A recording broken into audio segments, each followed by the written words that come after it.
NCP Sharad Pawar गुट के वरिष्ठ नेता और विधायक जयंत पाटिल ने नागपुर मेट्रो में भ्रष्टाचार होने का आरोप लगाया है। शुक्रवार को विधानसभा में चर्चा के दौरान एनसीपी नेता ने नियमों को ताक पर रखकर केवल एक व्यक्ति को टेंडर देने का आरोप लगाया।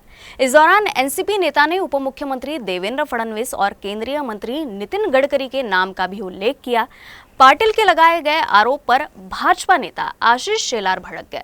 उन्होंने दोनों नेताओं के नामों को वापस लेने की मांग की और ऐसा नहीं करने पर रिकॉर्ड से निकालने की मांग अध्यक्ष से की। अध्यक्ष महोदय, या प्रोजेक्टवरून नागपूरच्या मेट्रोच्या कॅगने काही प्रशासनावर जोरदार ताशेरे ओढले आहेत आणि अध्यक्ष महोदय, तिथं गडकरी साहेब आहेत, देवेंद्र फडणवीस आहेत, ते असताना देखील नागपूर प्रोजेक्टमध्ये हा गैरव्यवहार कसा झाला हा एक मोठा प्रश्न आहे। अध्यक्ष महोदय, नागपूर मेट्रो प्रकल्पात MMRCL ने कंत्राटदारांना बिनव्याजी मोबिलायझेशन ऍडव्हान्स दिले, ज्याची वसुली कामाच्या प्रगतीनुसार कंत्राटदाराच्या चालू बिलातून करण्यात आली। असं केंद्रीय दक्षता आयोगाच्या मार्गदर्शक तत्वानुसार हे झालं नाही। मार्गदर्शक तत्वानुसार मोबिलायझेशन ऍडव्हान्सची वसुली पूर्वनिश्चित कालमर्यादेत करणे आवश्यक आहे।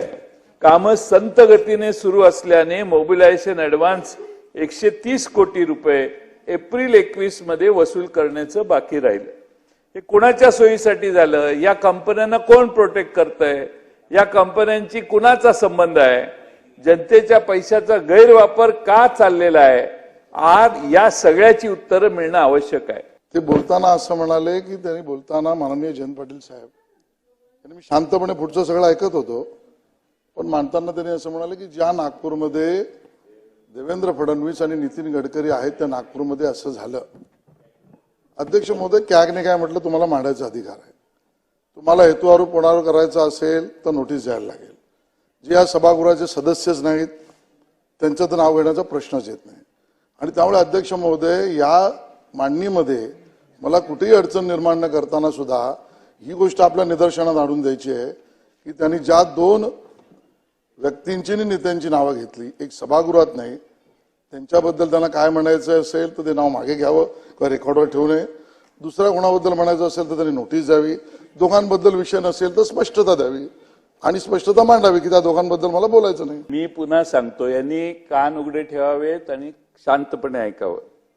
राज्याच्या माजी मुख्यमंत्री आणि सध्याचे उपमुख्यमंत्री यांच्या शहरातील आणि आपले नितीन गडकरी साहेब, मेट्रो कुणी आणली?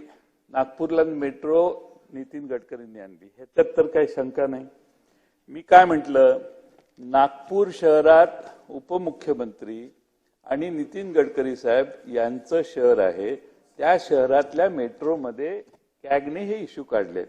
त्यांनी दोघांनी केले असं नाही म्हटलो शेलार साहेब, त्यांनी नितीन गडकरींनी हा भ्रष्टाचार केला असं नाही म्हटलो। हा, तुम्ही इतकं घाबरू नका, असं काय प्रॉब्लेम नाही।